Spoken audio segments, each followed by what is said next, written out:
Hello, good morning. It is April the 8th, and this is the middle of my Easter break. And as you can see, I am in a different location to normal. I am on holiday, which is lovely, down in the house of a lovely friend, um, and we're in Kendal in Cumbria.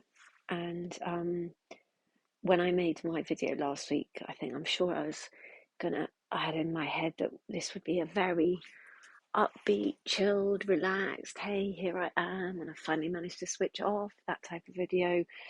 Um, and of course, life doesn't always match up to the video in your head that you have ahead of doing something.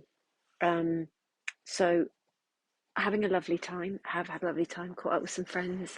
The weather is amazing today, but I'm sitting indoors because I just don't feel very well, and I'm not sure why. I think it's possibly something I ate, but possibly not.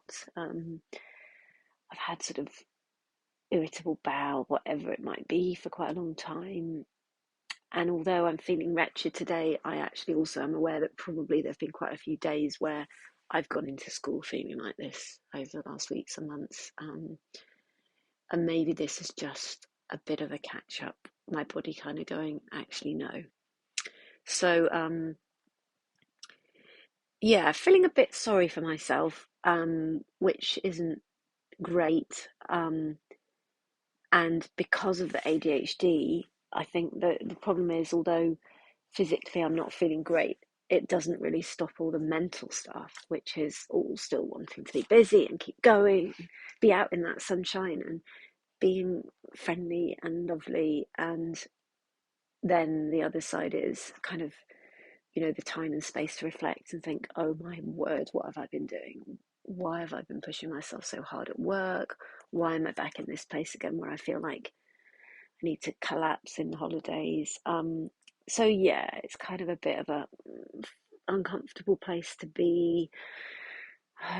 But today I do need to just rest because I can't actually eat because my tummy isn't right. So I'm going to have to rest, and I can't.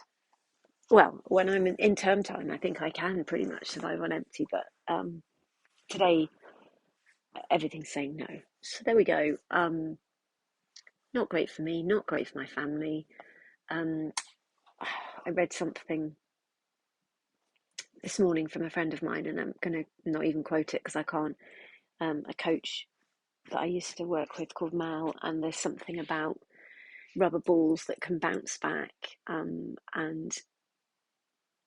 that work will always bounce back, but actually family and health and all of the other ones, if you exploit them too much, they don't bounce back. And I think that's something I'm really thinking about, is again that sort of throwing everything into work and being successful at work. It definitely has its implications, and perhaps as a teacher or a head teacher you only sometimes realize that in the holidays.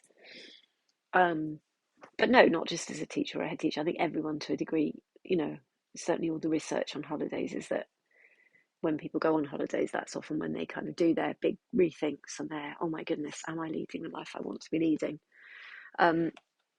I also think I've taken although I make these videos every Saturday, I think I take my eye off the ball of the fact that I do have ADHD, so I can make these videos. And as Russell Barkley says, the bit of my brain that knows what I should do is very disconnected from the bit of my brain that actually does it in real life. So I make the videos and I talk about it, but actually I then forget, and I don't actually do the things that would maybe help me. And by chance, I found this book again, which, is just very good, and it is very helpful about the challenges of ADHD, and it not being about fixing myself or trying to change things that actually are, my brain works in a different way. So trying to change that, it's like I'm constantly swimming against the tide. And that's something I think I felt again recently, is, it's like this huge effort that goes into trying to be a successful head teacher or a successful person. That model of success, I think, is a different mold to the one that I can fit into. Um, and I think that's hard because I think that if that mold is required by the world, that's quite hard to say, well, I don't really fit into it. And then there's the whole thing of, well, can I actually do it, and what would the alternatives be? But I think then the great thing about this book is it's like, actually, you can do it, but actually you need to admit that you're doing it and then give yourself a bit of time to sort of say, okay, well, I've been doing that and that's exhausting, so therefore I'm going to take a bit of a rest, or ask for some time out, or whatever. But asking for time out, that's a difficult bit, not from anyone else other than from myself. And that's what I know as well. Um, so yeah, a lot, a lot there. But the sun's shining, it's absolutely beautiful. I have so many things to feel positive about, just seeing friends who I've not seen for years, my family, um, just a job that pays an income, that pays a salary, food on the table, a roof over my head, all those things that actually you can just end up forgetting about. So this is now very much about just going right back to basics and thinking, okay, what do I need? But also, even doing all this now, I'm actually not feeling very well. I'm just going, yeah, I'm actually not feeling very well. So hopefully I will feel better, and then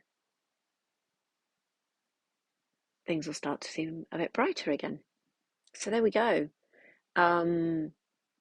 And this is in no way, this is not I genuinely, okay, if you watch this by any chance and you say get well soon, that's fine. But this is not anything other than a just sort of honest take, I suppose, on some days can be great and then other days aren't so great. And I think the problem with ADHD, and I'll end on this, is that on the not so great days, what my brain thinks is that the rest of life is going to be like this, and it's catastrophe. And it just starts doing this whole thing of, what if I don't feel any better?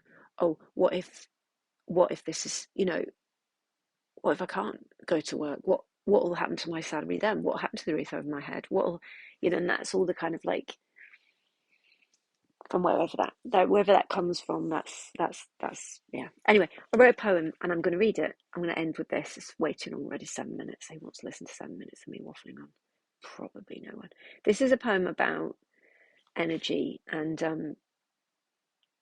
I think a lot of this is about energy as well today. My energy is incredibly low. I think other times I have very high energy, and I think life is all about shaping our own energy and making sure that we're using it in a way that isn't damaging or harmful to others or ourselves, and knowing that our energy is finite and that the energy of humanity has huge power to do good, but also to maybe not do good. And our individual responsibility is to make sure that we're using our energy, in ways that isn't going to harm.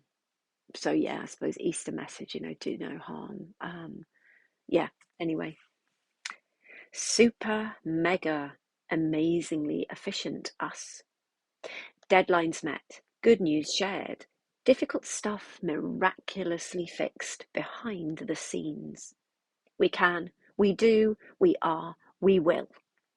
Fix, fix, mend, mend, try, try, never cry. No cracks.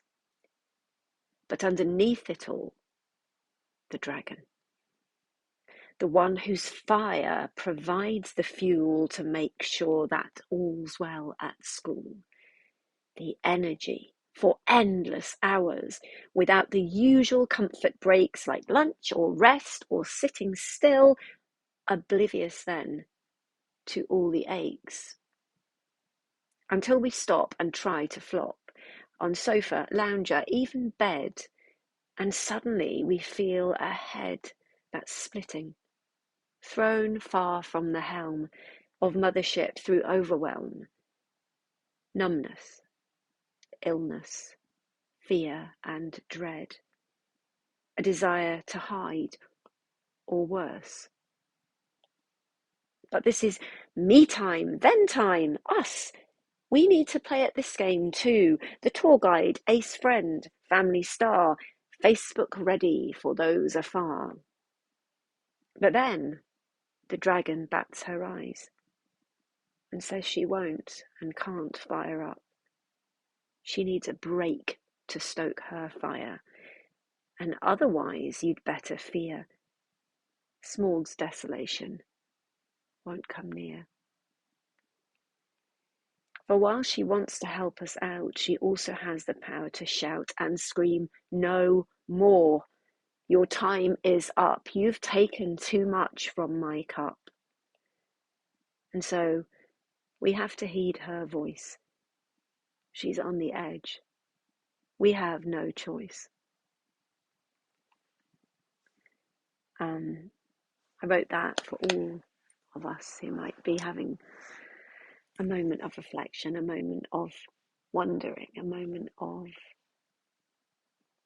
stopping and thinking about how we use our energy moving forward, and whatever world we live in, whatever sector we live in, whether it's education or elsewhere, we've only got so much energy.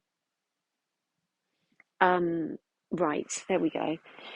I'm going to heed my stomach and read my book and try to stop my brain from overthinking. So stay well, stay safe, take care, and who knows, next week's video might be really, really upbeat and energetic, and I might hopefully be back in a different mode. Okay, bye for now.